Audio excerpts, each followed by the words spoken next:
আপু আর দুলাভাই ধাক্কা দিয়ে বাসর ঘরের ভিতর প্রবেশ করালো। আমি ঢুকে নীলার দিকে তাকিয়ে যা দেখলাম তা বিশ্বাস করার মতো না। দেখি নীলা সিগারেট টানছে। নীলা বলল, জামাইবাবু, কি খবর? সামনে ইলেকশন, ভোট কিন্তু আমাকে দিতেই হবে। আমার মাথায় আকাশ ভেঙে পড়ল। আমি কি শুনছি? আমি বললাম, কি বললা তুমি? বলছি আমি নির্বাচন করছি, ভোট আমাকে দিতে হবে। তুমি নিশ্চয়ই মজা করছো। মজা করার কি আছে, আমি সত্যিই নির্বাচনে দাঁড়াচ্ছি। তুমি না এসব ছেড়ে দিয়েছো? এসব তো করেছি তোকে বিয়ে করার জন্য। তোকে বিয়ে করে ফেলেছি, এখন আমাকে আর দেখে কে? আমি এখনো নীলার কথা বিশ্বাস করতে পারছি না। কিন্তু সিগারেট টানছে এটা সত্যি। লাস্ট কয়েকদিনের আচরণ সন্দেহজনক মনে হয়েছিল। তাহলে কি সত্যি নীলা আগের মতোই রয়ে গেছে? এখন রাস্তায় রাস্তায় ঘুরে বেড়াবে? নীলা বলল, কিরে, কি ভাবছিস? সিগারেট খাবি? নে ধর। আমি সিগারেটটা হাত থেকে নিয়ে ফেলে দিলাম। এই কাজ করার পর নীলার মুখ রাগে লাল হয়ে যায়। বসা থেকে উঠে এসে আমাকে চড় মারল আর বলল, তোর কত বড় সাহস, তুই আমার হাত থেকে সিগারেট ফালায় দিয়েছিস? জানিস আমি কে? আমি এই এলাকার বড় আপু। তাড়াতাড়ি সিগারেট ধরিয়ে আমার মুখে দে। আমি তাড়াতাড়ি সিগারেট ধরিয়ে নীলার মুখে দিলাম। নীলা বলল, শোন, তুই তো বলেছিলি বিয়ে করতে, বিয়ে না করলে ভবিষ্যৎ অন্ধকার, তাই আমি সেটাই করলাম। বিয়ে করলে তো স্বামীর কথা মানতে হবে, তাই এখন আমি তোমার স্বামী, তোমার আমার কথা মানতে হবে। মানবো না, কি করবি? অনেক কিছু। আমাকে কিছু করলে তোর হাত পা ভেঙে সারা জীবনের জন্য লুলা বানিয়ে দিব। আমি ভাবলাম নীলা এখন তার পাওয়ার দেখাচ্ছে, অহংকারে তার মাথা ঠিক নাই। আমি বললাম, শোনো, আমার বোধহয় তোমার মাথা ঠিক নাই, তোমার লম্বা একটা ঘুম দরকার। আমি সম্পূর্ণ ঠিক আছি। আমি যদি চেয়ারম্যান হই, তাহলে কত মানুষ আমাদের সম্মান করবে, তাই না? আমার এত সম্মান দরকার নাই। তোমাদের প্রকৃত সম্মান কোথায় জানো? ওকে ওকে, আমি আর শুনতে চাই না।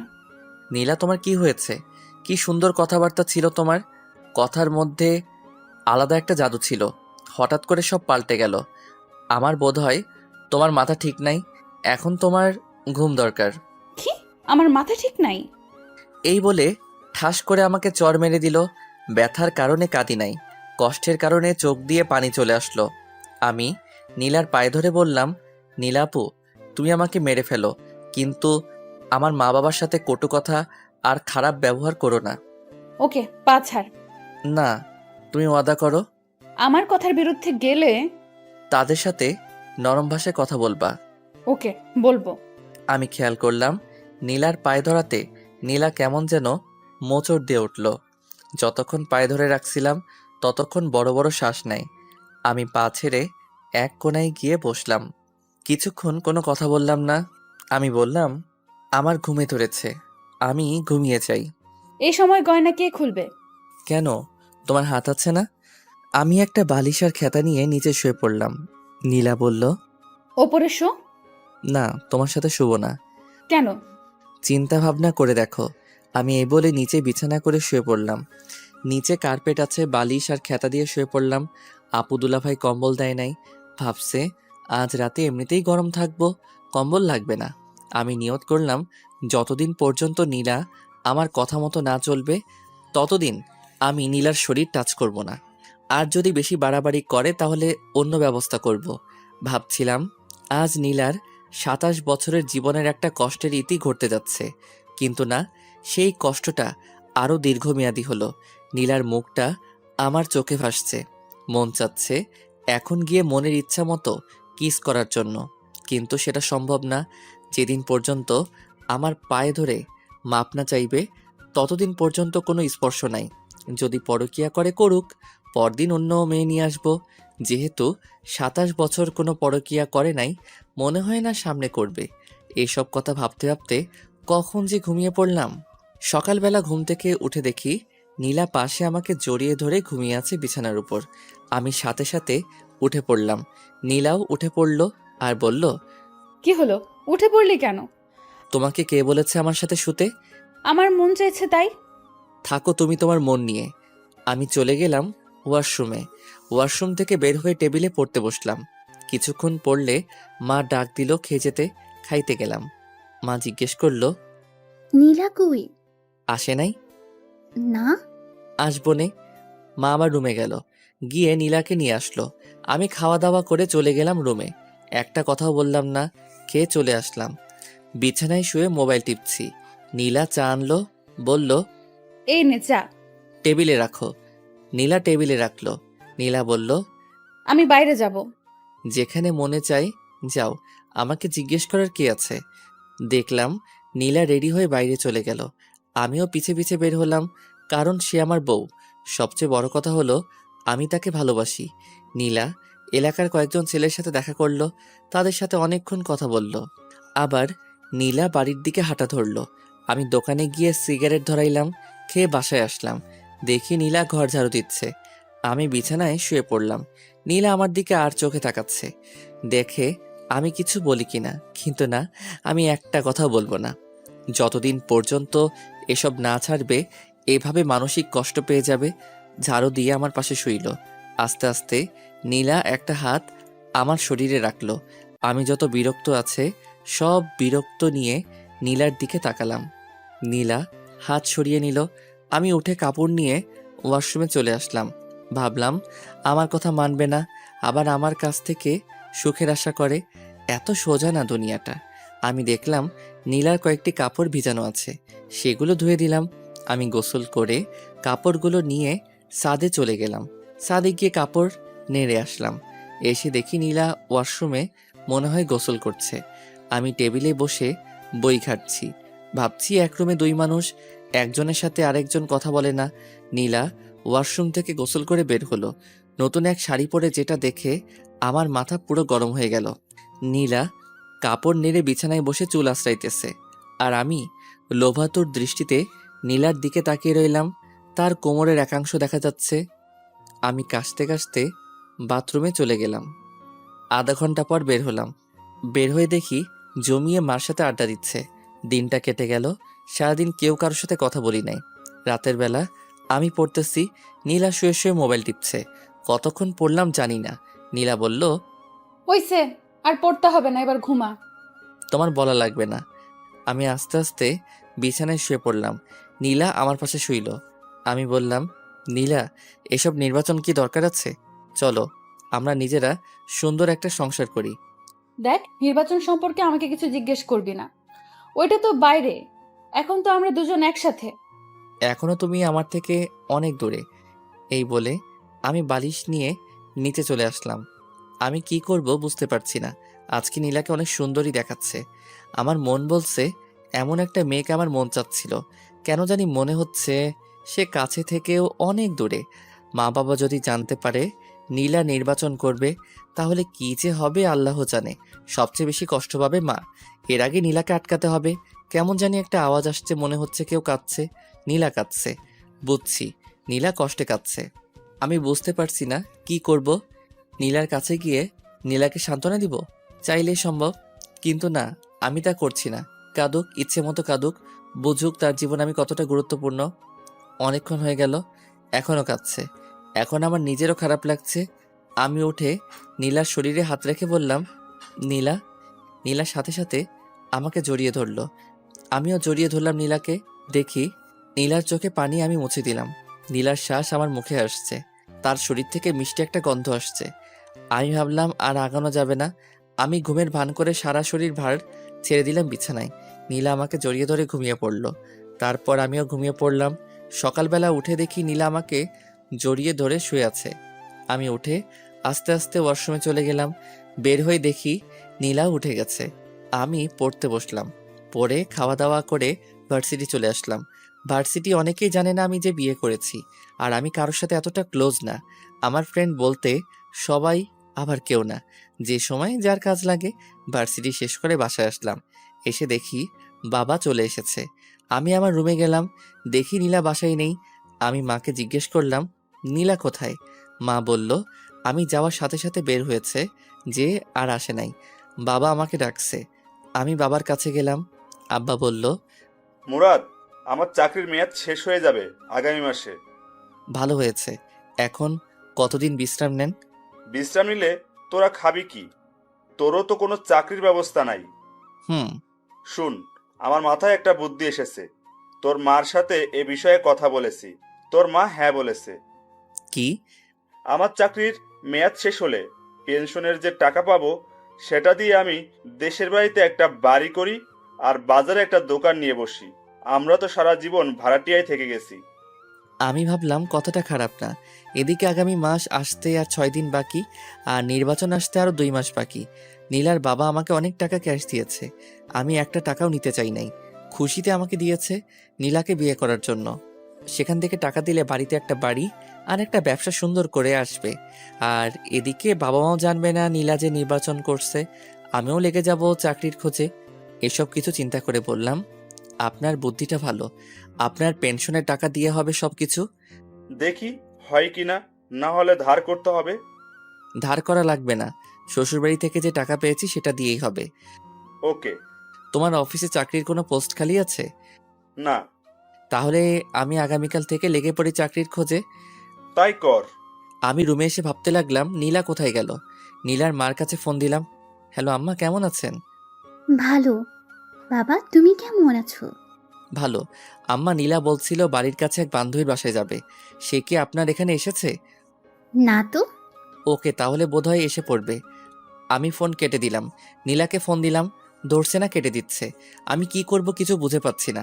ঘর থেকে বের হব তাকে খোঁজার জন্য, অমনি নীলা ঘরে ঢুকলো। আমি কিছু বললাম না, আর বললে কি হবে, সে তো আমার কথা শুনবেই না।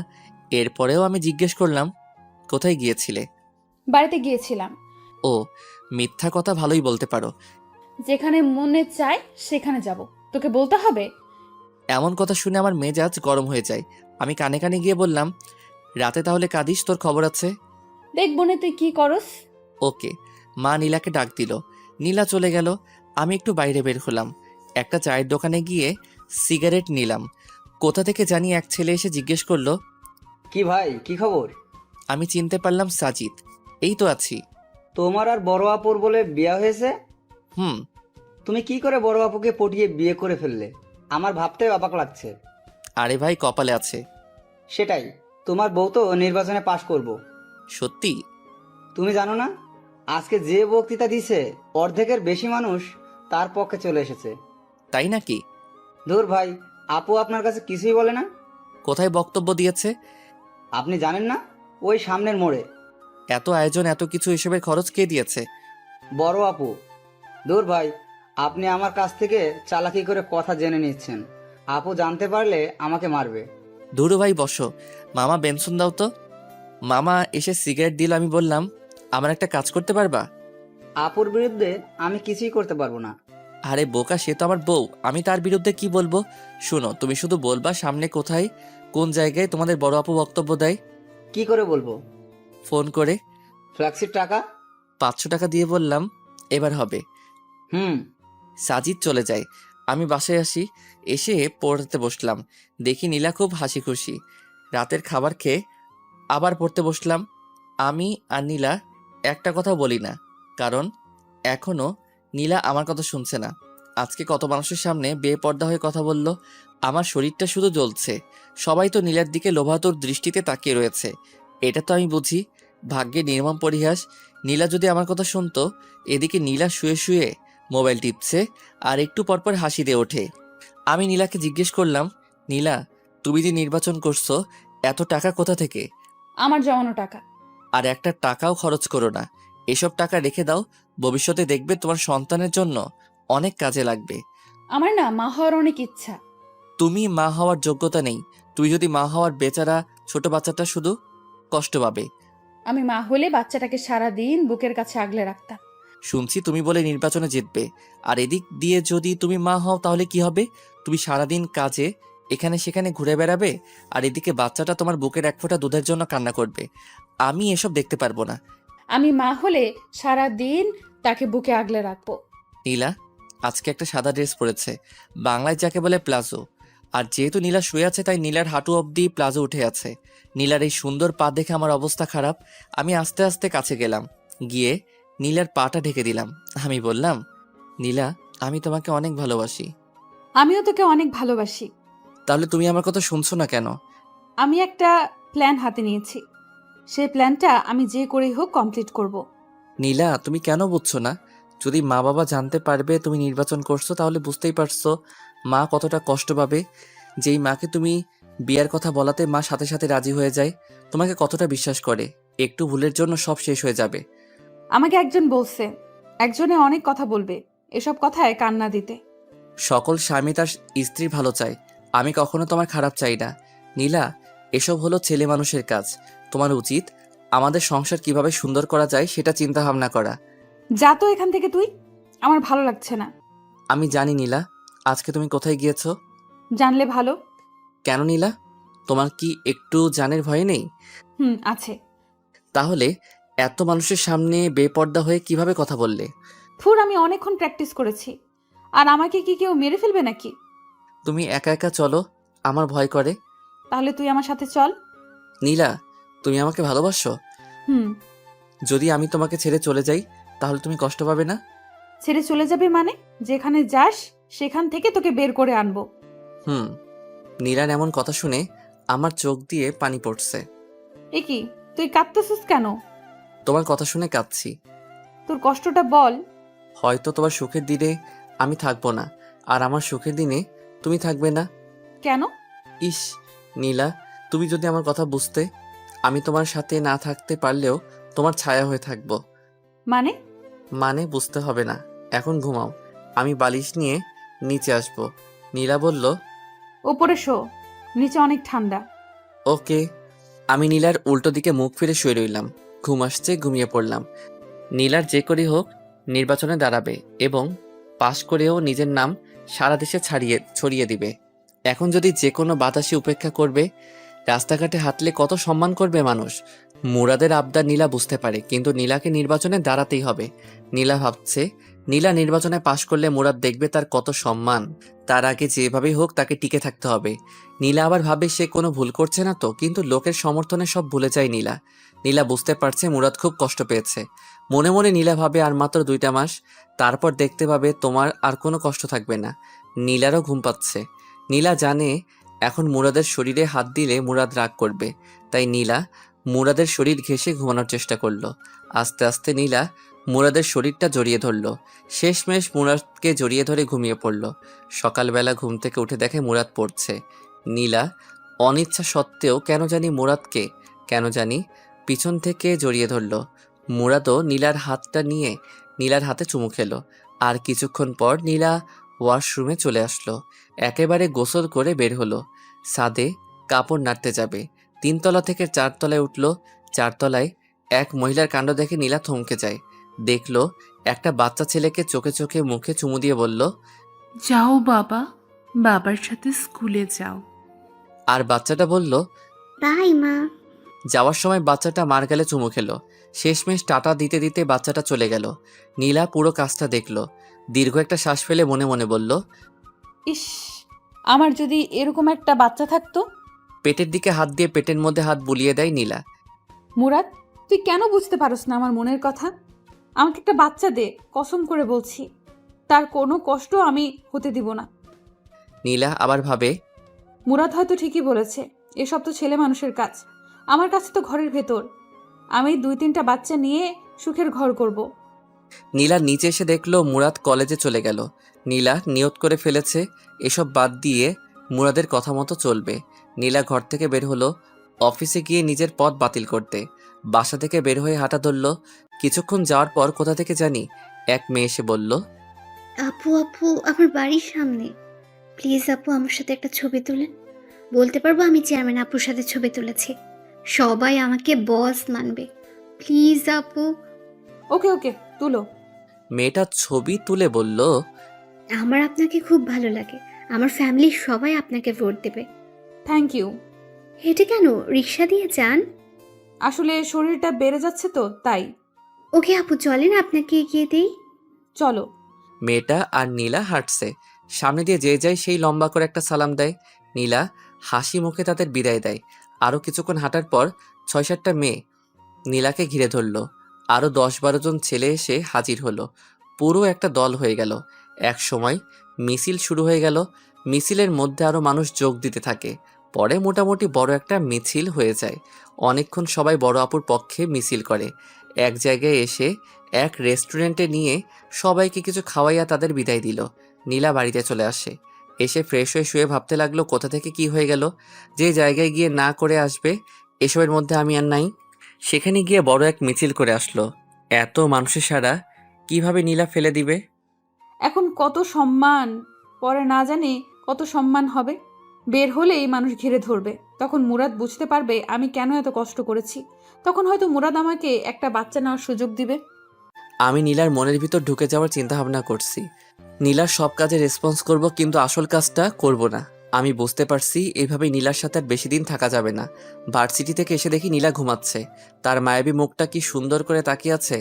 আমি অনিচ্ছা সত্ত্বেও নীলার কপালে চুমু খেলাম।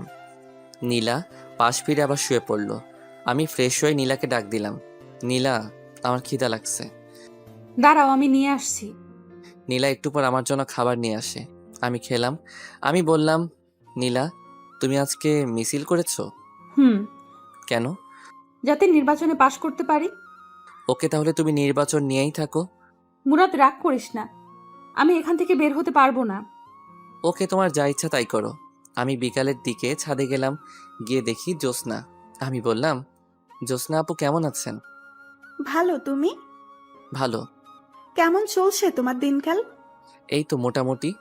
আমার সামনে বিয়ে। ভালো। আপু আমার একটা সমস্যা, যদি একটু হেল্প করতেন। কি বলো? নীলা খালি নির্বাচন করে, এই নিয়ে তাকে আমি প্রতিদিন বোঝাই, কিন্তু সে কোনো কথা কানে নেয় না।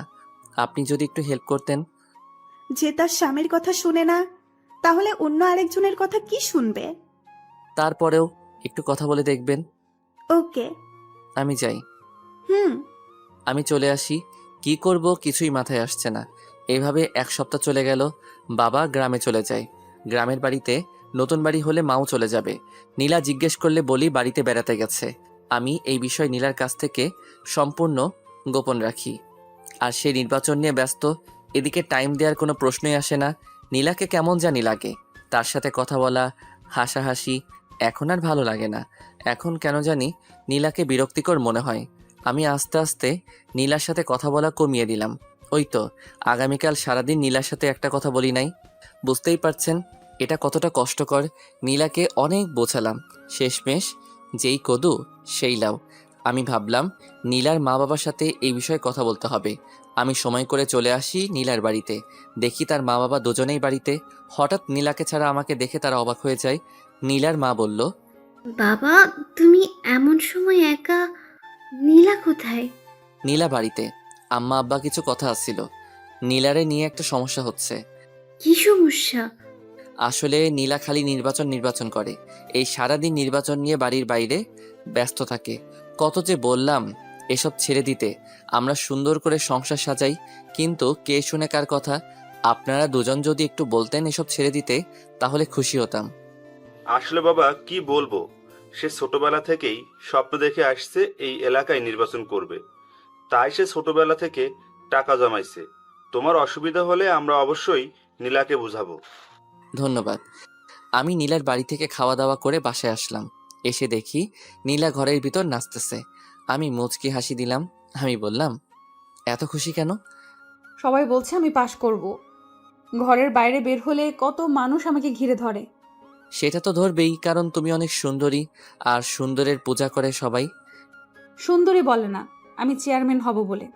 এখনো কোনো নেতা তোমাকে আহ্বান করে নাই রাতে তার সাথে থাকার জন্য? এটা কি বললি তুই? আবার বল। মুহূর্তের মধ্যে নীলা চোখ মুখের রং পাল্টে গেল। যদি এরকম অফার পাও তাহলে ফোন করে বলে দিও আজ রাতে আমি বাইরে থাকবো। ঠাস ঠাস করে দুটো চর বসিয়ে দিল গালে।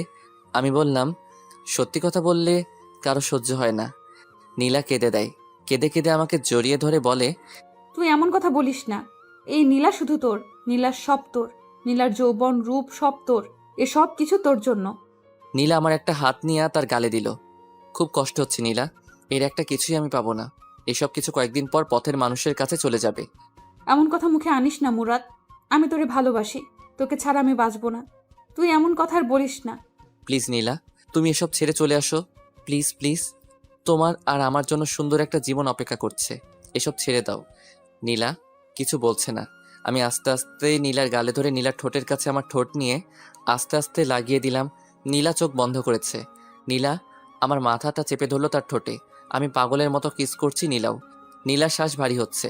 আমি ভাবলাম এখনই বাদ দিতে হবে, না হলে নীলাকে আটকানো কঠিন হবে। আমি আস্তে আস্তে নীলাকে ছেড়ে দিলাম। নীলা বলল, কি হলো?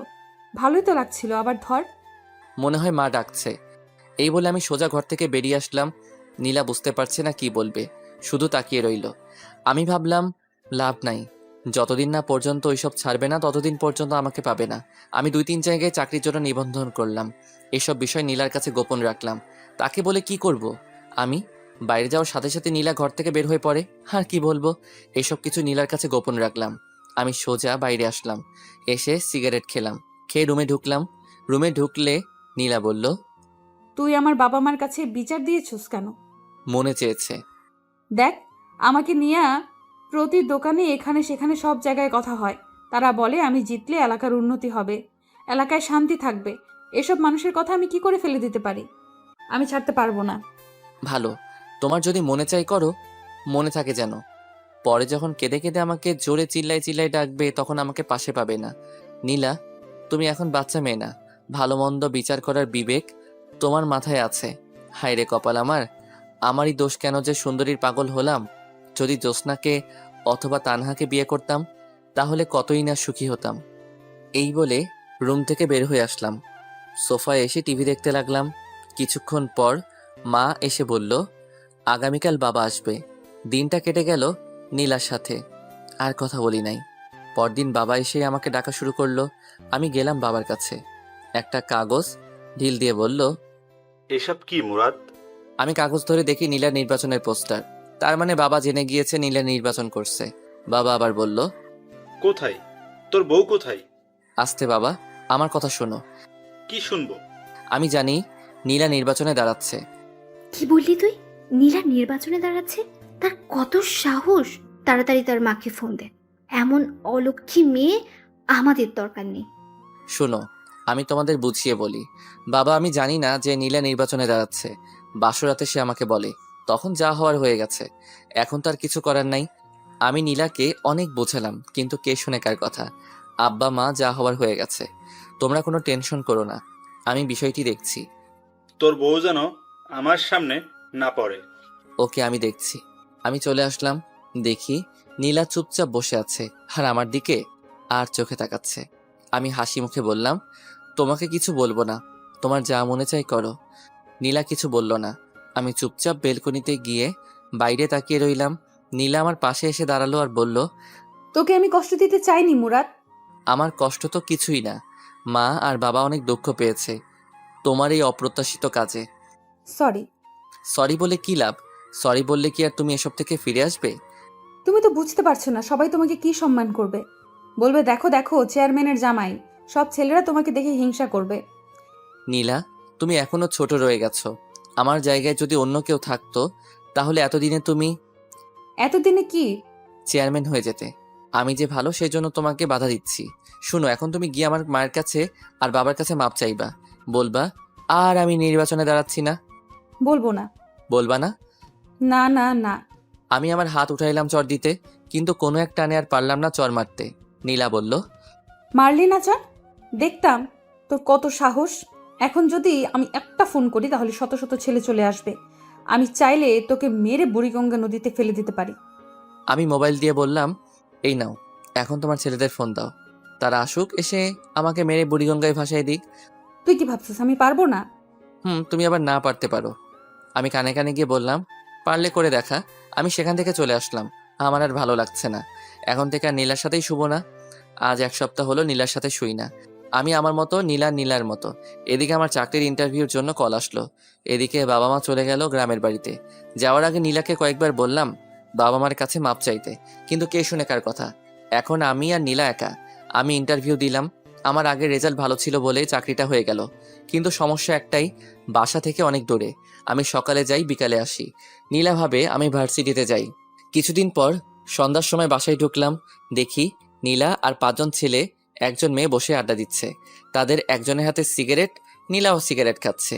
আমি ঘরে ঢুকলে নীলা বলল, এ হলো আমার স্বামী মুরাদ। মাঝখান থেকে একজন ছেলে বলে উঠল, বড় আপু, আপনি বিয়ে করে ফেলেছেন? আমরা তো জানি না। আসলে সবই কপাল। আর মুরাদ কিন্তু খুব ভালো ছেলে, কেউ তার সাথে বেয়াদবি করবি না। ওকে আপু। আপু, আমাদের কাজটা বুঝিয়ে দেন। নীলা আমাকে বলল, মুরাদ, তুই একটু ঘরে যা। ওকে। আমার মাথা পুরো গরম হয়ে আছে, কিছু বলবো না তাকে। আমি ভাবলাম এভাবে আর চলতে পারে না। আরে, আমার তো একটা সম্মান আছে। চেয়ারম্যান হওয়ার পর সবাই বলবে, দেখো দেখো চেয়ারম্যানের জামাই, কিন্তু সেটা বলবে টিটকারি করে। ভাবলাম আজ নীলাকে শেষবারের মতো বলবো, তারপর অন্য কোনো রাস্তা দেখতে হবে। নীলা তাদের সাথে কথা বলে অনেকক্ষণ। এই ফাঁকে আমি তাদের জন্য হালকা নাস্তা নিয়ে যাই। নীলার অহংকারে শেষ নাই। নীলা তাদের ছোটোখাটো মিটিং শেষ করলো। আমি পড়তে বসলাম। রাতে খাওয়ার জন্য নীলা আমার জন্য বাইরে খাবার আনে। আমি খেলাম। ভাবলাম আজ একসাথে শুই। আমি শুলাম তাড়াতাড়ি, কারণ সকালে অফিসে যেতে হবে। দেখি নীলা মোবাইল টিপছে। আমি বললাম, নীলা, বলো। মোবাইল রাখো। ওকে, বলো। নীলা, তোমার নির্বাচন আর কতদিন আছে? আর মাত্র 15 দিন। ভালো, তোমাকে শেষবার ওয়ার্নিং দিচ্ছি। তুমি কি এখান থেকে বের হতে পারবে? আর কতবার বলবো? তাহলে শোনো, এসব ছেলে পেলে নিয়ে ফ্ল্যাটে আসবা না। কেন? আমি না করছি তাই। ওকে, তোমার যা ইচ্ছা। আমি বিছানায় শুয়ে ঘুমিয়ে পড়লাম। পরদিন সকালে উঠে গেলাম অফিসে। অফিস শেষ করে অফিসের আশেপাশে বাসা খুঁজতে লাগলাম। নীলার মুরাদের একই জ্ঞান জ্ঞান, আর ভালো লাগে না। প্রতিদিন একই বিষয় নিয়ে কথা বলে। ভালো হয়েছে তার বাবা মা চলে গেছে, না হলে কত বাধার সম্মুখীন হতে হতো। মুরাদকে নীলা অনেক ভালোবাসে, সেজন্য নীলা এত অসম্মানের পরেও মুরাদের কাছে পড়ে রয়েছে। কিন্তু নীলা বুঝতে পারছে না মুরাদের কি হয়েছে। কিছুদিন ধরে মুরাদ নীলার সাথে খুব ভালো ব্যবহার করছে, খুব হাসি খুশি, সব কাজে রেসপন্স। নীলা বুঝতে পারল মুরাদ তাহলে এতদিনে সবকিছু বুঝতে পারছে। ওই তো সেদিন নীলার মিটিং করে আসতে দেরি হয়েছিল। মুরাদ এগিয়ে গিয়ে নীলাকে নিয়ে আসে। শীত বলে দুজন এক চাদরের ভিতর একজন আরেকজনকে জড়িয়ে ধরে বাসায় আসে, যা দেখে নীলার খুব ভালো লাগে। এই মাসের শেষ কয়েকদিন নীলা মুরাদকে জড়িয়ে ধরে ঘুমায়। মুরাদের প্রতি নীলার ভালোবাসা অনেক বেড়ে যায়। কিন্তু এসব কিছু রীতি ঘটলো ওই দিন দুপুরে। ঘুম থেকে উঠে দেখলো মুরাদের বই কাপড় চোপড় কিছুই নেই, আর টেবিলের উপর একটা চিঠি পেল।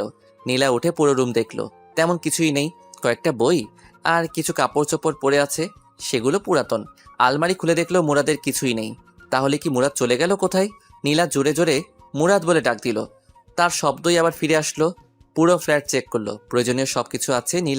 নীলা আস্তে আস্তে চিঠির কাছে আসলো। নীলার বুকটা কাঁপছে। মুরাদ কি চলে গেছে? আগে মোবাইল নিয়ে কল করলো মুরাদের নাম্বারে, ফোন বন্ধ। এবার চিঠির কাছে এসে চিঠি হাতে নিল, কাপা কাপা হাতে। চিঠি খুলে পড়তে লাগলো। চিঠিতে লেখা আছে, নীলা, আমি কোনো চিঠি লিখছি না যাতে পরে উত্তর দিতে না পারো। নীলা, একটা কথা তো জানো, স্বাধীনতা অর্জন করার চেয়ে রক্ষা করা কঠিন। আমার ক্ষেত্রে সেটাই হয়েছে। আমি তোমাকে খুব ভালোবেসে ফেলেছিলাম, কিন্তু সেটা ধরে রাখতে পারিনি। নীলা, আমি তোমার সাথে মোটামুটি অনেক সময় কাটিয়েছি। নীলা, তুমি যখন বলতে আমি কোথাও চলে গেলে আমাকে যেখান থেকে পারো ধরে নিয়ে আনবে, তখন আমার খুব অহংকার হতো। আনলে আবার কি হবে? আমার একই কথা, নির্বাচন করো না। সেরকম কথা তোমাকে শুনতে আর হবে না।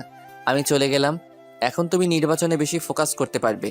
দোয়া করি নির্বাচনে পাশ করে এলাকার উন্নতি করতে পারো। সবাই একটা চেয়ারম্যান থেকে এটাই আশা করে, আর সবসময় গরিব দুঃখীদের পাশে থাকবে। দেখবে তুমি ভালো একটা চেয়ারম্যান হতে পারবে। নীলা, আমি দুঃখিত, আমি ভালো একটা স্বামী হতে পারিনি, তোমার কথায় রাজি হতে পারিনি। তোমার সামনে জীবন পড়ে রয়েছে, ভালো একটা ছেলেকে বিয়ে করে মা হওয়ার স্বপ্ন দেখো। খুব ইচ্ছে ছিল বাবা হওয়ার, কিন্তু সেটা হলো না। নীলা, আমি তোমাকে ছেড়ে অনেক দূরে চলে এসেছি। আমার খুঁজতে তুমি বের হয়েও না, কারণ তুমি আমাকে খুঁজে পাবে না। আমি পিছনের সকল পথ বন্ধ করে দিয়েছি। তুমি জেনে খুশি হবে, আমি একটা চাকরি পাইছি। তোমার অন্তরে কি ছিল সেটা আমি আদৌ চিন্তা করে বের করতে পারিনি। শেষ কয়েকদিন তোমার সাথে ভালো ব্যবহার করেছি, কারণ তুমি যাতে বুঝতে পারো তোমার জীবনে আমি কতটুকু গুরুত্বপূর্ণ ছিলাম। কিন্তু তুমি সময় থাকতে গুরুত্ব দাওনি। আহ নীলা, তুমি যদি আমার কথা শুনতে, তাহলে হয়তো পৃথিবীর একমাত্র সুখী সংসার আমরা হতাম। নীলা, তুমি চেয়ারম্যান হতে চাও, সেটা বিয়ের আগে বলতে, তাহলে আমি তোমাকে বিয়ে করতাম না, কারণ আমি সিম্পল একটা সুখের সংসার দেখতাম। এখন বুঝতে পারছি, বড় লোকেরা বড় লোকের ঘরে মানায়, গরিব গরিবের ঘরে মানায়। বড় লোক যখন গরিবের ঘরে যায়, তখন শুরু হয় সমস্যা। সেটা হয়েছে তোমার আর আমার মাঝে। তুমি দেখতে বড় হওয়ার স্বপ্ন, আর আমি দেখতাম সিম্পল জীবনযাপন। তোমার স্মৃতি হিসেবে তোমার দেয়া চরগুলো থাকবে আমার সাথে। আর হ্যাঁ, অবশ্যই নামাজ পড়বে, নির্বাচনে পাশ করতে পারো সেজন্য দোয়া করবে। আমিও দোয়া করি তুমি ভালো একটা চেয়ারম্যান হও। আমাকে পাওয়ার জন্য কখনো দোয়া করবে না, কারণ আল্লাহ কারো দোয়া ফেলায় না। সবশেষে বলবো, তুমি ভালো একটা স্বামী নাও, মা হওয়ার স্বপ্ন দেখো, আর ভালো একটা চেয়ারম্যান হওয়ার চেষ্টা করো। আর তোমার বাবার দেওয়া টাকাগুলো আমার বালিশের নিচে আছে। নীলা, আমার বউ, আমার ভালোবাসা, সারা জীবন সুখে থেকো। নীলার চোখের পানি চিঠির অনেকখানি ভিজে গেছে। নীলা কি করবে বুঝতে পারছে না। এখন কেমন যেন একা একা লাগছে। আরেকবার নীলার মনে হচ্ছে ভালোই হয়েছে, খালি খালি সারাক্ষণ ঘ্যাং ঘ্যাং করতো। নীলা আস্তে আস্তে চোখের পানি মুছলো, বিছানায় এলিয়ে চিন্তা করতে লাগলো। বালিশের নিচে হাত দিয়ে দেখে টাকা, অনেক টাকা। নীলার কেমন যেন ভয় ভয় করছে। নীলা একা এই বাসায় থাকতে পারবে না। মুরাদ বলছে চাকরি পেয়েছে, কোথায় পেয়েছে সেটা জানতে হবে। সেটা জানতে পারলে তার ঠিকানা বের করা যাবে। নীলা পুরো ফ্ল্যাট খুঁজলো, এরকম কিছুই পেল না। নীলার মনে হলো কে জানি দরজায় টোকা দিচ্ছে। খুলে দেখে জ্যোৎস্না। জ্যোৎস্নাকে দেখে নীলা হাউ মাউ করে কেঁদে উঠলো আর জ্যোৎস্নাকে জড়িয়ে ধরলো। জ্যোৎস্না বলল, নীলা কাঁদছস কেন? আর মুরাদ কোথায়? চলে গেছে আমাকে ছেড়ে। সেটা তোর জন্য আরো ভালো হয়েছে। এখন শান্তি মতো তুই নির্বাচন করতে পারবি, আর তোকে কেউ বাধা দিবে না। না না, এ হতে পারে না। সেজন্য মুরাদ আমাকে ছেড়ে চলে যাবে? আমি তোকে আগেই বলেছি মুরাদের কথা মতো চল। কিন্তু সে চলে যাবে কেন? তুই তার কথা 16 কানা শুনুস নাই। তুই যদি তার কথা মতো চলতি, ইস, তোর জায়গায় যদি আমি থাকতাম তাহলে আমি কোনো কথার অবাধ্য হতাম না। এখন আমি কি করব? তাকে ছাড়া কিভাবে থাকবো? তোর যেটা প্রাপ্য তুই সেটাই পাইছস। তাকে আমি ভালোবাসি। এমন ছেলেও পাওয়া যায় বইয়ের কারণে বাড়ি থেকে চলে যায়। আমি তাকে ছাড়া থাকতে পারবো না। তাকে আমি অনেক কষ্ট দিয়েছি। আল্লাহ, তুমি তাকে আমার কাছে ফিরিয়ে দাও। শোন, সে মনে হয় আর আসবে না। তুই এখানে থাকতে পারবি না। ঘন্টা 3 আগে আমার কাছে মুরাদ গিয়েছিল, তারপর এই কাগজটা আমার কাছে দিয়ে যায়। কাগজে কি আছে? শুনবি? বলো। জ্যোৎস্না আপু, তুমি আমার একটা কাজ করে দিও। আমি চলে যাচ্ছি নীলাকে ছেড়ে। নীলা তো এখানে একা থাকতে পারবে না, আর যদি থাকে তাহলে বলবেন কাউকে সাথে নিয়ে থাকতে, কারণ রাতে বুঝতে পারবে রাতটা তার জন্য কতটা নিষ্ঠুর। নীলা যদি চলে যায় তাহলে ফার্নিচারগুলো নিচের দেওয়া ঠিকানায় পাঠিয়ে দিয়েন। আর কিছু টাকা আছে। না, আমি এখানেই থাকবো। শেষমেশ আমি এই ঘরটা নিয়ে আমি বেঁচে থাকতে চাই। আমি শিওর মুরাদ আমাকে অনেক ভালোবাসে। সে একদিন ফিরে আসবে। সে একদিন ফিরে আসবে। সেটা তোর কপাল। তার আগে তোকে নির্বাচন থেকে বেরিয়ে আসতে হবে। তোর বিয়ের আর কয়দিন আছে? আর 13 দিন। এখন থেকে নিয়ে বাকি দিনগুলো তুই আমার সাথে থাকবি রাতে। ওকে, পরে দেখি। আমি যাই, মনে হয় মা ডাকছে। একটু পর একেবারে চলে আসিস। ওকে। জ্যোৎস্না চলে গেলে নীলা ফুপিয়ে কাঁদতে লাগলো। ভাগ্যের জোরে অফিসের পাশে একটা ব্যাচেলর ফ্ল্যাট পেয়ে যাই, সেখানে উঠি। ভাবলাম আজ সব কিছু সমাপ্তি হলো। নীলাকে ভালো লাগতো, কিন্তু নীলার নির্বাচন ভালো লাগতো না। আমি যে রুমে সিট নিলাম সেই রুমে আরও দুজন আছে। তারা দুজন চাকরিজীবী, তাই আমাদের ফাইজলামো করার কোনো প্রশ্নই আসে না। যাই হোক, পরদিন সকালে অফিসে গেলাম। আমার মুখ থেকে হাসি নামক শব্দটি উধাও হয়ে গেছে। অধিকাংশ সময় আমি নীলাকে নিয়ে চিন্তা করি। ফেলে এসেছি, আবার কোনো ভুল করিনি তো? যদি কোনো অঘটন ঘটিয়ে ফেলে? কিছু ভালো লাগছে না। অফিসে কত মানুষ হাসাহাসি করে, আমি সারাক্ষণ আমার কাজ নিয়ে ব্যস্ত থাকি। সারাক্ষণ নীলার মুখটা সামনে ভাসে। অফিসের ম্যানেজার সবাইকে ডাক দিল, আমিও গেলাম। আমি গিয়ে পিছনে এক কোণায় দাঁড়িয়ে রইলাম। এক একজনকে এক এক কাজ দিয়ে বিদায় করছে ম্যাডাম। সবার পরে আমার সিরিয়াল আসলো। মেয়েটা আমার থেকে মনে হয় 3 বছরের ছোট। ছোট হলে কি হবে, বস তো বসই। আমাকে আমার কাজ দিলে আমিও চলে আসি। অফিসে কত মেয়ে, সারাক্ষণ নীলার কথা মনে পড়ে। নীলা এখন কি করছে? মনে হয় কাঁদছে, আবার মনে হয় সে তো এখন খুশিতে নাচছে, কারণ তাকে বাধা দেওয়ায় আর কেউ নেই। ধুর, যেটা চলে গেছে সেটা গেছেই, এখন কাজে মনোযোগ দেই। অফিস শেষ করে রুমে এসে গোসল করে খাওয়া দাওয়া করে শুয়ে রইলাম। কিছুক্ষণ শুয়ে থাকার পর পাশের একজন বলল, তার নাম সাজ্জাদ। ভাই, আপনি এরকম সবসময় নীরব আর মুখ গোমড়া করে রাখেন কেন? কোনো সমস্যা আমাদের বলেন, দেখি হেল্প করতে পারি কিনা। ভাই, আপনার কি বউ আছে? হ্যাঁ ভাই। তার কথা আপনার মনে পড়ে না? হ্যাঁ, মনে পড়ে। প্রতিদিন কথা বলি, আজকে তো কয়েকবার কথা বললাম। ভাই, আমি আমার বউকে সারা জীবনের জন্য ছেড়ে চলে এসেছি, তাই ভাই তার কথা চিন্তা করি। কেন ভাই, আপনি আপনার বউকে ছেড়ে চলে এসেছেন? ভাই, শখের বশে এক সিনিয়র আপুকে বিয়ে করেছিলাম। বিয়ের পর তার কথা আমি শুনতাম, কিন্তু সে আমার কথা শুনতো না, তাই ছেড়ে চলে এসেছি। Very interesting. আমরা দেখি যত কম বয়সী মেয়ে আর তুমি কি না সিনিয়র আপুকে বিয়ে করো? থাক ভাই, যা হওয়ার হয়ে গেছে, এখন সামনে ফোকাস করেন। দেখবেন আরও ভালো মেয়ে কপালে আসবে।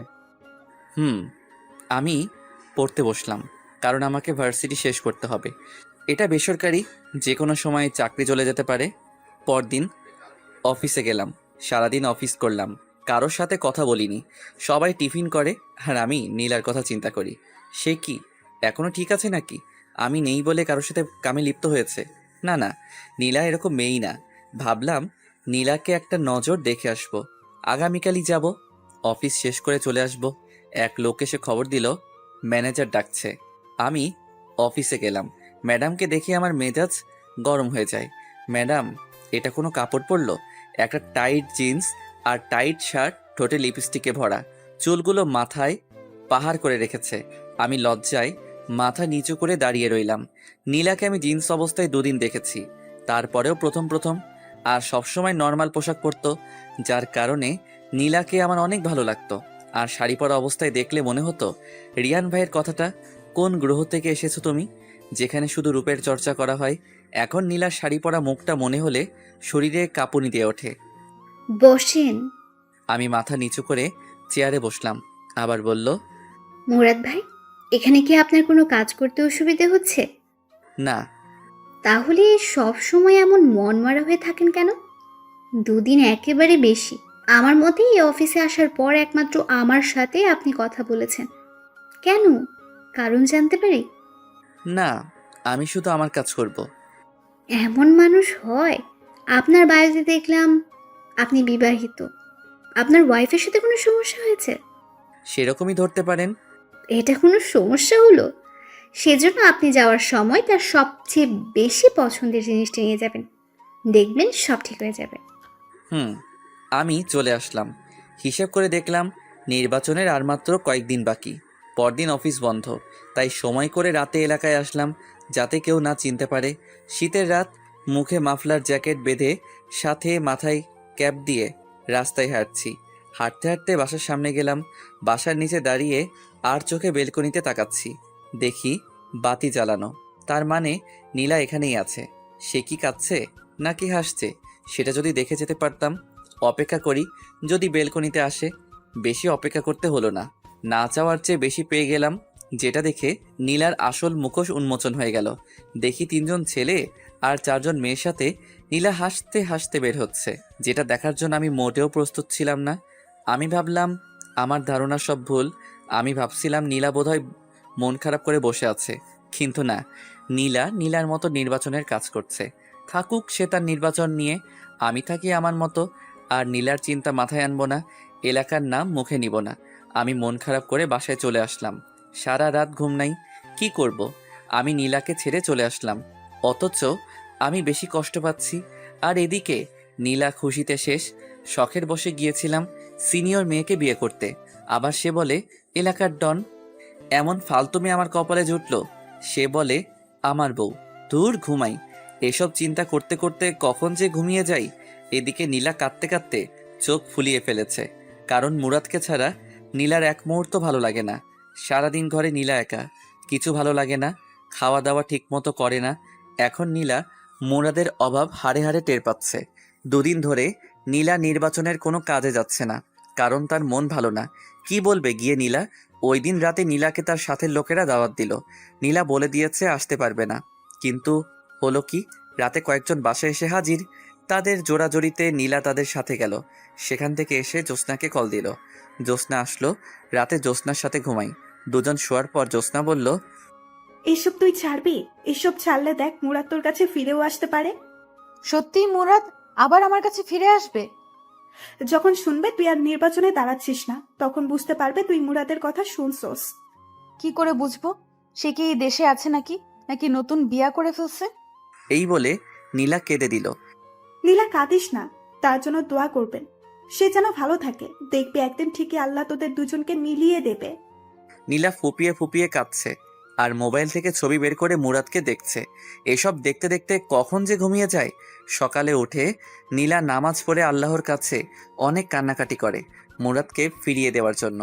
আমি পরদিন অফিসে যাই। গতকাল থেকে আজকে আমার মনটা বেশি খারাপ। অফিস শেষ করে চলে আসব। একজন এসে বলে গেল, ম্যাডাম ডাকছে। আমি ম্যাডামের অফিসে গিয়ে মাথা নিচু করে দাঁড়িয়ে রইলাম। বললাম, বসেন। আমি আস্তে আস্তে বসলাম। এখন আপনি আমার সামনে হাসি দেবেন। পারবো না। দেন বলছি, দেন, না হলে আপনার চাকরি নট। আমি হাসি দেওয়ার চেষ্টা করলাম, কিন্তু হাসির বদলে ফুপিয়ে ফুপিয়ে কান্না শুরু করলাম। এটা কি হলো? আমি বললাম হাসতে আর আপনি কিনা কাঁদছেন। প্লিজ কাঁদবেন না। এই নিন টিস্যু। টিস্যু নিয়ে আমি চোখ মুছলাম। ম্যাডাম বলল, এক্স্যাক্টলি আপনার সমস্যা কি আপনি আমাকে খুলে বলবেন? হুম। আপনার ওয়াইফ কি মারা গেছেন? না, তবে বেঁচে থেকেও আমার সাথে নেই। আমি বুঝেছি। যান, আপনাকে কিছুদিন ছুটি দিলাম, বউকে নিয়ে কোথা থেকে ঘুরে আসেন। হুম। আমি চলে আসলাম, কিন্তু পরের দিন আমি অফিসে যাই। ম্যাডাম অবাক হয়ে যায়, কিন্তু কিছু বলল না। আমি হিসেব করলাম, নীলার নির্বাচন হতে আর সপ্তাহ 7 দিন আছে। কিছু ভালো লাগছে না, কেন জানি মন চাচ্ছে নীলাকে আরেকটা নজর দেখতে। দূর আমার বেহায়া মনে, আমি আর নীলার কথা মনে আনবো না। ভাবলাম আরেকটা বার দেখেই আসি, এটাই শেষ। পরদিন রেডি হয়ে রাতে বের হলাম। কিছুক্ষণ জার্নি করার পর এলাকায় পা রাখলাম। আমার উদ্দেশ্য বাসায় নিচে দাঁড়িয়ে তার হাসি মুখটা দেখে চলে আসবো। বাসার কাছে চলে আসলাম, এমন সময় একটা নারী চিৎকার আসছে। আমি আস্তে আস্তে হেঁটে আরও কাছে গেলাম। চিৎকার চেনা চেনা লাগছে। কাছে গিয়ে দেখি নীলা। আমার সারা শরীরে একটা হিমশীতল স্রোত বয়ে গেল। দেখি 4 জন ছেলে নীলাকে ঘিরে ধরেছে। একজন বলছে, তুই নির্বাচন করবি? শালিকে ধর, তার নির্বাচনের স্বাদ মিটিয়ে দেই। ভাবলাম তারা বিপক্ষ দলের কেউ। একজন ছেলে নীলার দিকে আগাচ্ছে। আমি বুঝতে পারছি না নীলাকে তারা কি করবে। দেখি ওনা টান দিয়ে সরিয়ে দিতে চাইলো। আমার মাথায় রক্ত উঠে গেল। ভাগ্যবশত আমার পাশে একটা বেলচা ছিল। আমি মুখটা ভালো করে ঢেকে নিলাম যাতে নীল না বুঝতে পারে। বেলচা নিয়ে আগালাম। যেহেতু চারদিকে অন্ধকার, তাই একদিক থেকে উদয় হয়ে যে নীলার ওড়না দিয়ে টান দিল, তার পিঠে গিয়ে আঘাত করলাম। শালা! জোরে এক চিৎকার দিয়ে নিচে শুয়ে পড়ল। আমি আবার অন্ধকারে চলে গেলাম। আমি তাদের দেখছি, কিন্তু তারা আমাকে দেখছে না। তারা সতর্ক হয়ে গেল। আমি জায়গা পরিবর্তন করে আরেকটার পিছনে গিয়ে তার পায়ে আঘাত করলাম। সেও চিৎকার করে শুয়ে পড়ল। আমি আবার অন্ধকারে চলে গেলাম। আমি আবার জায়গা পরিবর্তন করে আরেকটার পিছনে গিয়ে তার ঘাড়ে আঘাত করলাম। সেও শুয়ে চিৎকার করতে লাগলো, ও মা গো, ও মা, ও মা গো। আমার অন্ধকারে চলে গেলাম। আমি অন্ধকারে চলে গেলাম। যেহেতু শীতের রাত, কুয়াশা, কিছুই দেখা যায় না। আবার রাত। আরেক হালা চিৎকার করে বলছে, শালা কে রে তুই? সাহস থাকলে সামনে আয়। আমি আস্তে আস্তে পা টিপে তার পিছনে গিয়ে দাঁড়ালাম। শেষমেশ সে বুঝতে পারে, কিন্তু ততক্ষণে আমার হাত রেডি। সে ঘুরে আর আমি তার কানে নিচে নরম জায়গায় ঘুষি চালালাম। সে দাঁড়ানো থেকে অজ্ঞান হয়ে ডাইরেক্ট রাস্তায় পড়ল। একজনকেও মাথায় আঘাত করলাম না, যদি মারা যায়। আমি আবার অন্ধকারে চলে গেলাম। বাকি 3 জন তাকে উঠিয়ে দৌড়। তারা চলে গেলে আমি নীলার সামনে প্রকাশ হলাম। তার সামনে বেলচা ঢিল দিয়ে রাস্তায় ফেলে ঘুরিয়ে উল্টো হয়ে হাঁটা ধরলাম। কিন্তু নীলার চালাক চোখ আমাকে চিনতে পারে। নীলা আমাকে ডাক দিল, মুরাদ, মুরাদ। এবার অনেক জোরে, কিন্তু আমি আমার মতো হাঁটছি। নীলা কাঁদে আর ডেকেই যাচ্ছে, মুরাদ, মুরাদ, আমার কথা শোনো। কিন্তু আমি আমার হাঁটা থামালাম না, কারণ পিছনে ফেরার টাইম নেই। আস্তে আস্তে নীলার মুরাদ, মুরাদ ডাক মিলিয়ে গেল। আমি আমার গন্তব্যের দিকে রওনা দিলাম। মুরাদ ডাক ডেকেই যাচ্ছে নীলা, কিন্তু কে শুনে কার কথা। নীলা বাসায় এসে বিছানায় শুয়ে কাঁদতে লাগলো। কাঁদছে আর বলছে, আমি কি দোষ করছিলাম? কেন তুই আমাকে এত বড় শাস্তি দিচ্ছস? কে জানি দরজায় টোকা দিল। খুলে দেখে জ্যোৎস্না। জ্যোৎস্নাকে দেখে হাউমাউ করে কেঁদে উঠল। বলল, মুরাদ ছিল ওটা। মুরাদ আমার কাছে আসছিল, আমাকে শয়তানগুলোর হাত থেকে রক্ষা করেছে। কোথায় সে? কই? কখন দেখছস? আমাকে বুঝিয়ে বল। আমি ডাক্তারের দোকান থেকে আসছিলাম ওষুধ নিয়ে, তখন 4 জন ছেলে আমাকে ঘিরে ধরলো। আমি জোরে জোরে চিৎকার করতে লাগলাম। তখন কোথা থেকে জানি এক ছেলে তাদের মায়ের দিল। ছেলের মায়ের সামলাতে না পেরে তারা চলে যায়। আমি ভালো করে খেয়াল করে দেখি ওটা মুরাদ। আমি কতবার যে ডাকলাম মুরাদ, মুরাদ বলে, কিন্তু সে আসলো না। আবার কাঁদা শুরু করলো নীলা। জ্যোৎস্না নীলাকে সান্ত্বনা দিতে লাগলো। দেখছস, মুরাদ সারাক্ষণ তোর উপর চোখ রাখছে। তুই ভালো করে চল। আমি যে কাঁদছি কষ্টে, সে কি শুনতে পাচ্ছে না? হয়তো। আর কাঁদিস না, ঘুমা, দেখবি সব ঠিক হয়ে যাবে। নীলা শুয়ে পড়ল। শুয়ে ভাবতে লাগলো, নীলা, মুরাদ আমার আশেপাশেই আছে। আমি যদি মুরাদের কথা মতো চলি, হয়তো মুরাদ আবার আমার কাছে ফিরে আসবে। আমি সেটাই করব। নীলা বুঝতে পারছে ঘরের মধ্যে ছেলে মানুষের কি দরকার। এখন নীলা বুঝতে পারে এসব নির্বাচন হলো ছেলে মানুষের জন্য, মেয়েদের জন্য হলো ঘর। যখন মেয়ে ছেলের জায়গায় যাই তখনই শুরু হয় ঝামেলা। আর আমি মুরাদকে ছাড়া কিছু কল্পনা করতে পারি না। মুরাদ আমার সব।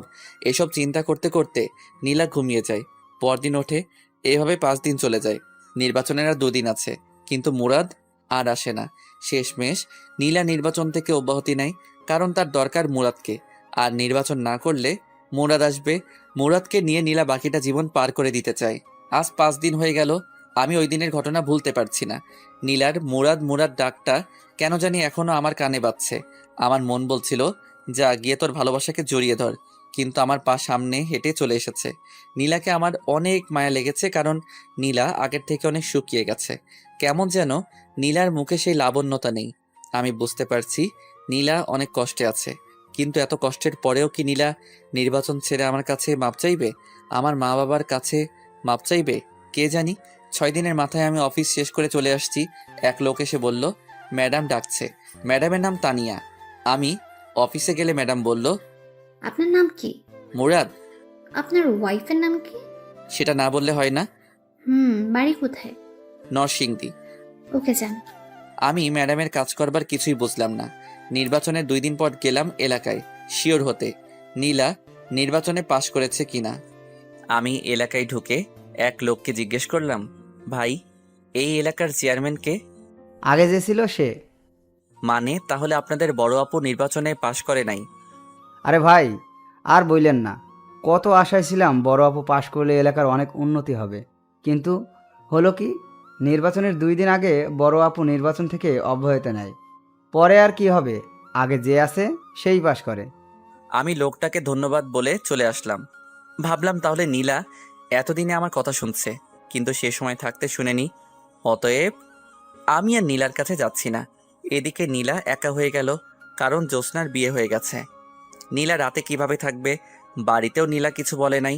নীলা ভাবলো সারা রাত মুরাদের কথা চিন্তা করে কাটিয়ে দিবে। নীলা রাতে অনেক ভয় পায়। বুঝতে পারছে মুরাদ তার কাছে এতদিন কি ছিল। রাতে নীলা ঘুমাতে পারে না ভয়ে। শেষ রাতে ঘুমিয়ে যায়। নীলা চিন্তা করছে আজকে রাতে কিভাবে থাকবে। নীলার এক ফুফাতো বোনের কথা মনে পড়লো, তার নাম তানিয়া, খুব হ্যান্ডসাম আর নীলাকে খুব সম্মান করে। নীলা ভাবলো তানিয়াকে ফোন করে দেখা যায় কয়েকদিন থেকে যায় কিনা। পরেরটা পরে দেখা যাবে। নীলা তানিয়াকে ভিডিও কল দেয়। তানিয়া ফোন ধরে। আসসালামু আলাইকুম তানিয়া, কেমন আছো? জি আপু, ভালো। তুমি কেমন আছো? এই তো ভালো। তোমার চেহারা তো তা বলছে না। আমার চেহারা কি বলছে? মনে হচ্ছে তুমি অনেক কষ্টে আছো। কেমন যেন আগে থেকে শুকিয়ে গেছো। শোনো, এখন থেকে তুমি আমার কাছে থাকবে। কেন, তুমি না বিয়ে করেছো? তোমার জামাইয়ের কি হয়েছে? ওর কথা আর বলিস না। এখন তুমি বলো কখন আসবা? অফিস শেষ করে চলে আসবো। কাপড় চোপড় নিয়ে আসবা, কিছুদিন থাকবা। ওকে? ওকে, চলে আসবো। নীলা ভাবলো যাক একটা ব্যবস্থা হলো। এখন কিছু রান্না করতে হবে তার জন্য। নীলা তার জন্য অনেক কিছুই রাঁধলো। রাত্রেবেলা তানিয়া আসলো। তানিয়াকে খাওয়ালো। তানিয়ার অনেক ক্লান্ত লাগছে, তাই তানিয়া ঘুমিয়ে যায়। সকালে উঠে আবার তানিয়া অফিসে চলে যায়। নীলা সারাদিন ঘরের ভিতর কাটিয়ে দেয়। বিকালের দিকে তানিয়া অফিস শেষ করে আসে। আসলে তারা একসাথে খেলো। খাওয়ার সময় তানিয়া জিজ্ঞেস করলো, আপু, তোমার হাজবেন্ড কোথায়? এই বিষয়ে জিজ্ঞেস না করলে হয় না? না, তোমাকে বলতেই হবে। তুমি আগে থেকে অনেক চেঞ্জ হয়ে গেছো। আগে সবসময় তোমার মুখে হাসি লেগে থাকতো, আর এখন তোমার কি অবস্থা হচ্ছে? দিন দিন শুকিয়ে কাঠ হচ্ছ। ঠিক মতো কি খাওয়া দাওয়া করো না? এটা নিশ্চয়ই তোমার পিছিয়ে হাজবেন্ডের কারণে। সে কোথায়? খাওয়ার পর তোমাকে বলি। ওকে, খাওয়া দাওয়া করে দুজনে বিছানায় বসলো। তানিয়া বলল, এবার বলো। সে আমাকে ছেড়ে চলে গেছে। কি? এটা কি করে সম্ভব? সারা জীবন শুনে এসেছি স্বামীর জ্বালায় মেয়েরা বাপের বাড়ি চলে যায়। এ তো দেখছি পুরো উল্টো। তুমি কি এমন করেছো যার কারণে তোমাকে ছেড়ে চলে যেতে হলো? তার কোনো দোষ নেই, সব দোষ আমার। আমি তার কথা শুনিনি। বুঝেছি। তুমি এখানে কেন পড়ে রয়েছো? সে যেহেতু তোমাকে ছেড়ে চলে গেছে, তাহলে তুমি বাড়ি চলে যাও। একা একা ভয় করে না? করে। যদি সে আবার ফিরে আসে, সেই অপেক্ষায় বসে আছি। ও, আমার ঘুম ধরেছে। শুয়ে পড়ো। তানিয়া শুয়ে পড়ল। নীলাও শুয়ে পড়ল। তানিয়া জিজ্ঞেস করলো, আচ্ছা আপু, তোমার হাজবেন্ডের নাম কি? মুরাদ। তার বাড়ি জানি কোথায়? নরসিংদী। আপু, তার একটা ছবি দেখাও তো। নীলা মুরাদের একটা ছবি দেখায়। তানিয়া তাদের কাহিনী সব বুঝতে পারে। এদিকে নীলা আপু মুরাদের জন্য কেঁদে কেঁদে শেষ, আর ওদিকে মুরাদ নীলা আপুর জন্য কেঁদে কেঁদে শেষ। এখন দুজনকে মিলিয়ে দেওয়ার দায়িত্ব তানিয়ার। তানিয়া চিন্তা করলো নীলা আপুকে কিছু বুঝতে দিবে না, দুজনকে সারপ্রাইজ দিবে। তানিয়া বলল, আপু তুমি তো সারাদিন ঘরেই বসে থাকো, আগামীকাল চলো না আমার অফিসে। না রে, আমি যেতে পারবো না। চলো না প্লিজ, তোমার অনেক ভাল লাগবে। কখন আসবি? যাবো আর গিয়ে 1 ঘন্টা পর চলে আসবো। ওকে, সকালবেলা মন চাইলে। মন চাইলে না, তোমাকে যেতেই হবে। ওকে। নীলা ঘুমিয়ে যায়। সকালে উঠে নাস্তা করে তানিয়ার সাথে চলে আসে তানিয়ার অফিসে। গিয়ে তানিয়া যে অফিসে বসে কাজ করে সেখানে গিয়ে বসলো। তানিয়া বলল, আপু তুমি একটু বসো, আমি আসছি। ওকে, তাড়াতাড়ি চলে আসিস। ওকে।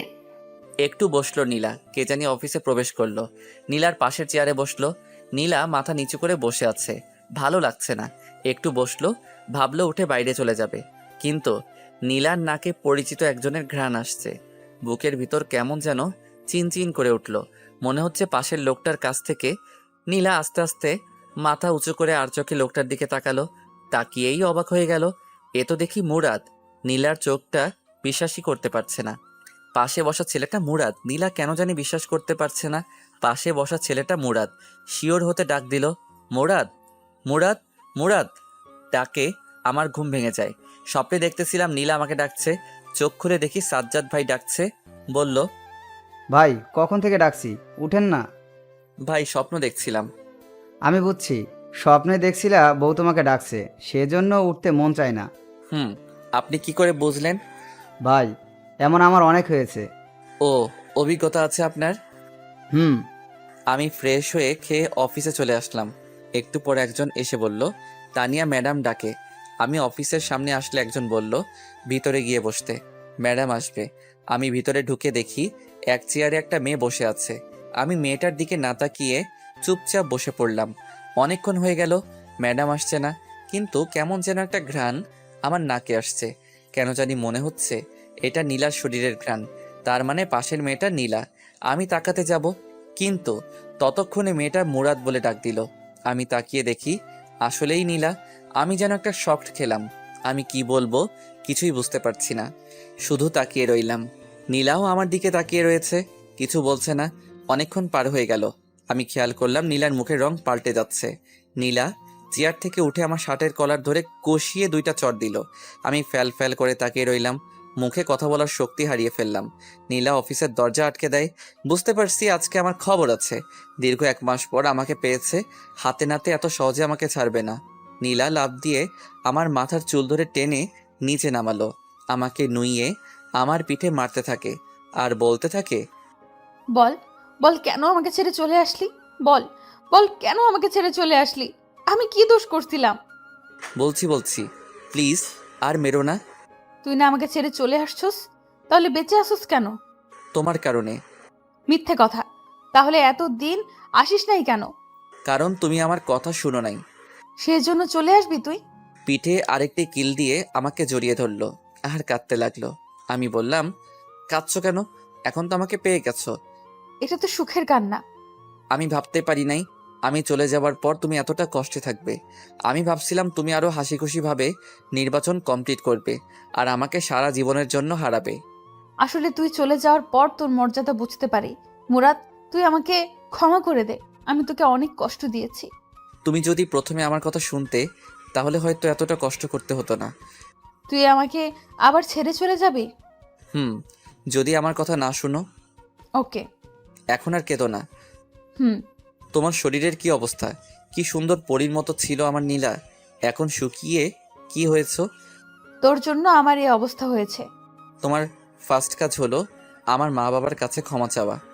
সরি মুরাদ, তোর মা বাবাকে আমি অনেক কষ্ট দিয়েছি। বল, কবে তোর গ্রামের বাড়িতে যাবি? সামনের সপ্তাহ। আমার গ্রাম অনেক ভালো লাগে। গিয়ে আমরা অনেক দিন থাকবো। হুম। আমি সরি, ওই দিন রাতে আমি তোমার ডাক শুনিনি। ওই দিন যদি তুই না থাকতি তাহলে হয়তো আর আমাকে পেতি না। এখন তোমাকেও আমি পেয়েছি, তুমিও আমাকে পেয়েছো, আর কোনো কষ্ট নেই। আমি আমার কপাল নীলার কপাল একসাথে করলাম। নীলার চোখে পানি, আমার চোখেও পানি। আমি নীলার মাথায় ধরে আবার আমার বুকে টেনে নিলাম। নীলাও আমাকে জড়িয়ে ধরে শক্ত করে, আবার নীলা কেঁদে দেয়। আবার যদি আমাকে ছেড়ে চলে যাস তাহলে আমাকে আর জীবন্ত পাবি না। ওকে, আমি তোমাকে ছেড়ে চলে যাব না, কিন্তু তুমি তোমাকে মারার অনুমতি দাও। তুই আমাকে মেরে ফেলিস, তবু আমাকে ছেড়ে চলে যাস না। প্রিয়জন পাশে না থাকার বেদনা আমি বুঝতে পেরেছি। এই তো লক্ষ্মী মেয়ে। আমি নীলার চোখ মুছে দিলাম, চেয়ারে বসালাম, দরজা খুলে দিলাম। একটু পর তানিয়া প্রবেশ করলো। আমি বুঝতে পারছি এসব তানিয়ার কাজ ছিল। মনে মনে তানিয়াকে অনেক ধন্যবাদ। তানিয়া এসে বলল। আপু, আমাকে আর তোমার সাথে থাকতে হবে না তো? নীলা হেসে বলল, আপাতত না, সময় হলে বলবো। সময়টা কখন? পেটে বাচ্চা হলে? যা শয়তান। ম্যাডাম, আপনি তো কিছুদিন আগে বলেছিলেন বউকে নিয়ে কোথাও ঘুরে আসতে। সেই ছুটিটা আমি আগামী সপ্তাহ চাই। মুরাদ ভাই, এটা কিন্তু ঠিক না। দিয়ে দিস না। আগামী সপ্তাহ কিন্তু, এখন না। হুম। যান, এখন মন দিয়ে কাজ করেন। আমি চলে আসলাম। আমি অফিস শেষ করে নীলাকে নিয়ে শপিং মলে গিয়ে তার জন্য বোরকা কিনলাম। সেখান থেকে বোরকা পরিয়ে আমার মেসে গেলাম। গিয়ে নীলাকে সাজ্জাদ ভাইয়ের সাথে পরিচয় করিয়ে দিলাম। সাজ্জাদ ভাই নীলাকে কতগুলো উপদেশ দিয়ে দেয়। আমি আমার জরুরি জিনিসপত্র নিয়ে বাসায় আসলাম। নীলাকে বোরকা অবস্থায় আরও বেশি সুন্দরী লাগে। নীলাকে বললাম বোরকা পরে ঘর থেকে বের হতে, আর আগের সব কিছু ভুলে যেতে, সামনে ফোকাস করতে। সে আমার কথায় সায় দেয়। বাসায় আসলে নীলা আমাকে রান্না করে খাবার দেয়। আমি খেয়ে দিয়ে আমি রুমটা গোছালাম, যেভাবে আগের মতো ছিল। আমি রাতে নীলা বিছানায় শুইলাম। যেহেতু অনেক দিন পর, তাই নীলাকে শরীরে ধরতে কেমন যেন লজ্জা লাগে। আমি ঘুমিয়ে গেলাম। সকালে সব লজ্জা চলে যায়। দেখি নীলা আমাকে জড়িয়ে ধরে ঘুমাচ্ছে। তার মিষ্টি মুখটা আমার দিকে তাকিয়ে আছে। আমি নীলাকে ডাক দিলে সে উঠে ফ্রেশ হয়ে রান্না করে। আমি খাওয়া দাওয়া করে অফিসে চলে গেলাম।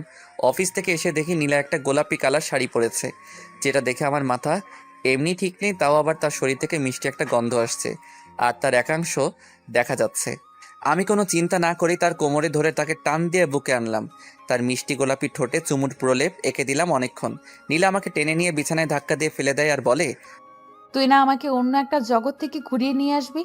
আমার শরীর আনচান সেখানে যাওয়ার জন্য। আমি বুঝতে পারছি নীলা কিসের কথা বলছে। আমি এতদিন সেটার জন্য অপেক্ষা করছি। আমি নিশার ঘাড়ে চুমু খেতে থাকি। আমি আস্তে আস্তে নিচে, বাকি কাজটুকু নীলা সেরে ফেলে। ভাবলাম এত ফেতনার ভিতরেও নীলা নিজেকে সম্পূর্ণ ঠিক রেখেছে।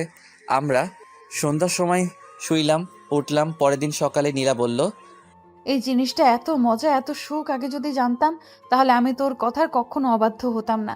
আমি আরো 10 বছর আগে বিয়ে করে ফেলতাম। তখন কিন্তু তুমি আমাকে পেতে না। তা ঠিক। এখন বলো কি খাবে?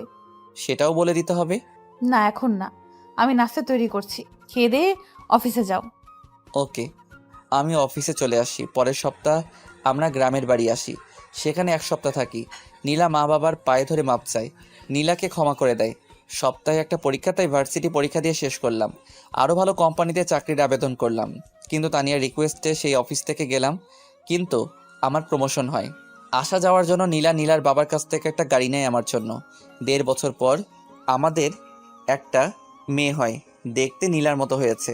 আসলে ভালোবাসা চেয়ে পাওয়া যায় না, ভালোবাসা দিতে হয়।